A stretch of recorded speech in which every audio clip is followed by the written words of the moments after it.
నమస్తే BCC news కి స్వాగతం. నేటి ముఖ్యాంశాలు. తెలంగాణ ఈజ్ రైజింగ్ తెలంగాణని ఎవడు ఆపలేడు. ఎవడైనా ఆపాలనుకుంటే వాళ్ళ కాళ్ళు, వాళ్ళ కళ్ళు, వాళ్ళ చేతులు కాలిపోతాయని తెలియజేస్తూ మీ అందరి దగ్గర సెలవు తీసుకుంటున్నా.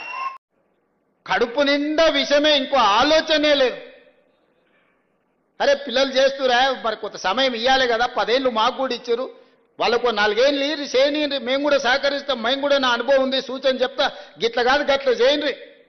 మీకు అనుభవం ఒకవేళ వయసు ఉడుకు రక్తం ఉంటే గట్ల కాదు, అనుభవంతో నేను చెప్తున్నాను. ఒక్క మాట నన్ను చెప్పిండా ఈడు ఉన్నోళ్ళు చెప్పరు. మీరు అందరు వినుంటారు కదా ఆయన ఏం చెప్తాడు.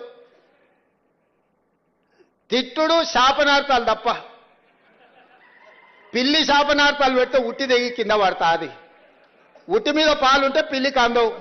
ఇక పిల్లి కింద కూర్చొని ఒకటే పైకి తలెత్తి శాపనార్థాలు పెట్టి నా ఉట్టి దిగిపడా, ఆ కుండ వలిగిపోను, ఇది ఇట్లా జరగని, అది అట్లా జరగనని. పిల్లి శాపనార్థాలకు ఉట్టి దిగిపడుతుందా?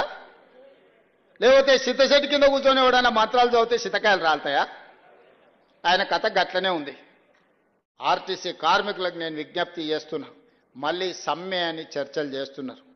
దయచేసి ఈ సంస్థ మీది.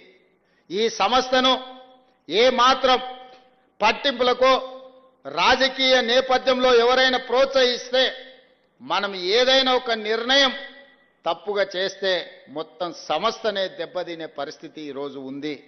అదేవిధంగా ఈరోజు విద్యుత్ కార్మికులు, విద్యుత్ వ్యవస్థ పూర్తిగా చిన్నాభిన్నం అయిపోయి దివాలా తీసి కుప్పగూలే పరిస్థితులు వచ్చింది.